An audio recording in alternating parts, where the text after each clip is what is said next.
আসসালামু আলাইকুম। আশা করি আল্লাহর রহমতে সবাই ভালো আছেন। আবারও আপনাদের মাঝে হাজির হলাম আলুর লালমোহন ফুলের মিষ্টি রেসিপি নিয়ে।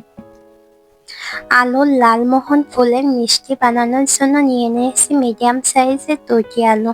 আলু 2টি সেদ্ধ করে ভালোভাবে মেখে নিয়েছি। 1 কাপ আলু, 2 চামচ সুজি, আধা কাপ গুঁড়া দুধ, 1 স্পুন পরিমাণ বেকিং সোডা। সবগুলো উপকরণ ভালোভাবে মেখে নেওয়ার জন্য একটি বাটি নিয়ে 1 কাপ সেদ্ধ আলু দিয়ে দিচ্ছি।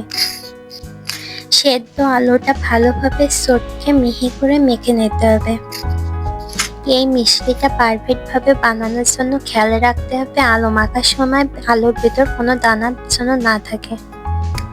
আলু মাখা হয়ে গেলে নিয়ে নিচ্ছে আধা কাপ গুঁড়া দুধ। ফুল দেব না, অর্ধেকটা দিয়ে ভালোভাবে আগে মেখে নিচ্ছি।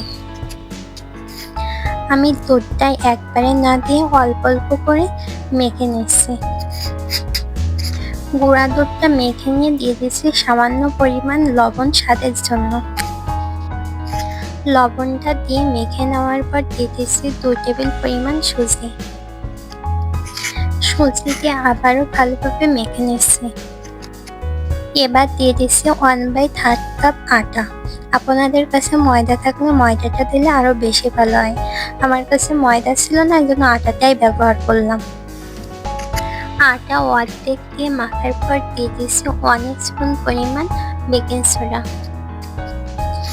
বেকিং সোডা সম্পূর্ণ দিয়ে আবারও ভালোভাবে মেখে নিচ্ছি। বেকিং সোডাটা মাখার পর বাকি আটাটুক ঢেলে দিয়ে মেখে নিচ্ছি। ভালোভাবে মেখে নেওয়ার পর বাকি গুঁড়া দুধটুক দিয়ে দিচ্ছি। আমরা কেক বানাতে গেলে যেমন কেকের ব্যাটারটা কম ফেটালে কেকটা ভালোভাবে ফোলে না, তেমন এই মিষ্টিটা বানানোর সময় বেশি সময় নিয়ে ভালোভাবে মেখে নিতে হবে, না হলে মিষ্টিটা পারফেক্টভাবে হবে না। সবগুলো উপকরণ ভালোভাবে মেখে মিহি ডো বানিয়ে যখন হাতের সঙ্গে ডোটা লাগবে না তখন বুঝে নিতে হবে আপনার ডোটা তৈরি হয়ে গেছে। এই ডোটা ঢাকা দিয়ে 20 থেকে 30 মিনিট রেস্টে রেখে চলে আসছে চিনি সেরার জন্য। সেরার জন্য নিয়ে নিচ্ছি 1 কাপ চিনি। 1 কাপ চিনির জন্য 2 কাপ পরিমাণ পানি দিতে হবে। পানি দিয়ে ভালোভাবে নাড়তে থাকুন চিনিটা গলে আসা পর্যন্ত। চিনিটা গলে 1 কাপ পরিমাণ পানিতে আসলে দিয়ে দিচ্ছি 1 চামচ লেবুর রস দিয়ে ভালোভাবে নেড়ে নিচ্ছি। চলে আসলাম রেস্টে রাখা ডোতে। আপনাদের দেখানোর জন্য আগে থেকে একটি ফুল তৈরি করে রেখেছিলাম। চেষ্টা করবেন ফুলটা বানিয়ে কাগজের পরে রাখা, তাহলে ফুলটা ওঠানোর সময় খুব সহজে ফুলটা উঠিয়ে নিতে পারবেন। এই ফুলটা বানানো একেবারেই সহজ, যে কেউ ভালোভাবে দেখলেই পারবেন। ফুলটা বানানোর জন্য মাঝারি আকারে বল বানিয়ে গোল শেপ দিয়ে পাপড়ির জন্য চারিপাশে কাগজে দিয়ে কেটে তেল দিয়ে ভালোভাবে ফুলের পাপড়িগুলো শেপ দিয়ে নেন। কাগজের পরে ফুলটা বানিয়ে ওঠানোর সময় কোনো প্রকার সমস্যাই হয় না, ইজিভাবে উঠে আসে। এখনো পর্যন্ত আমার চ্যানেলটি যারা সাবস্ক্রাইব করেন নাই, প্লিজ দয়া করে আমার চ্যানেলটি সাবস্ক্রাইব করে পাশে থাকার অনুরোধ রইল। ফুলের পাপড়ি শেপ দেওয়ার জন্য কাঠিতে তেল মেখে চারিপাশে ফুলের পাপড়িতে দাগ টেনে দিচ্ছি। আমি বাকি ফুলগুলো একই নিয়মে বানিয়ে নিয়েছি, আপনারাও এই নিয়মে বানিয়ে নেবেন বা আপনাদের পছন্দ মতন ডিজাইন করে নেবেন। ফুলের আরো সৌন্দর্য বাড়াতে ফুলের মাঝে ছিদ্র করে দিচ্ছি।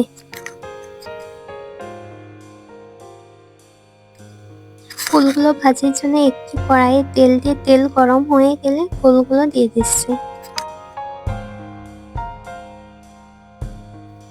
চুলায় মিডিয়াম আঁচ রেখে ফুলগুলো ভেজে নিতে হবে। ডুবো তেলে ভাজি করার চেষ্টা করবেন, ফুলটা ফুলে এমনি উঠে আসবে। ফুলের এক পিঠ লাল হয়ে গেলে অন্য পিঠ উল্টিয়ে ভালোভাবে ভেজে নিতে হবে। একই নিয়মে বাকি ফুলগুলো ভেজে নিচ্ছে। ফুলগুলো ফুলে বড় হয়ে উঠে আসার পর অন্য পিঠ উল্টিয়ে ভেজে নিতে হবে। সবগুলা ফুল এমন লাল করে ভেজে নিন। চিনি শিরাটা আটা আটা ভাব হয়ে এলে গরম গরম শিরার ভিতরে ফুলগুলো দিয়ে দিচ্ছি। এবার আধা ঘন্টা রেস্টে রাখুন। দেখুন গাইস, আধা ঘন্টা পর চিনির শিরাটা ফুলের ভিতরে ঢুকে টইটম্বর হয়ে গেছে, ফুলটা দ্বিগুণ বড় হয়ে এসেছে। আমি একটি ফুল বাটিতে উঠিয়ে চিনির শিরাটা দিয়ে আপনাদেরকে কেটে দেখাচ্ছি কেমন হয়েছে। মাশাআল্লাহ, অসাধারণ লোভনীয় একটি স্বাদ, হাওয়াই মিষ্টির মতন গালে দিলে মেলে যায়। দেখুন কি সুন্দর নরম তুলতুলে এই মিষ্টি। এই মিষ্টি রেসিপিটি আপনাদের কাছে ভালো লেগে থাকলে লাইক, শেয়ার, সাবস্ক্রাইব করার অনুরোধ রইল। এতক্ষণ আমার রেসিপির সঙ্গে থাকার জন্য সবাইকে ধন্যবাদ। আবারও ফিরে আসবো অন্য একটি রেসিপি নিয়ে। সে পর্যন্ত সবাই ভালো থাকবেন। আপনাদের সুস্থতা কামনা করে আজ এখানে শেষ করছি। আসসালামু আলাইকুম।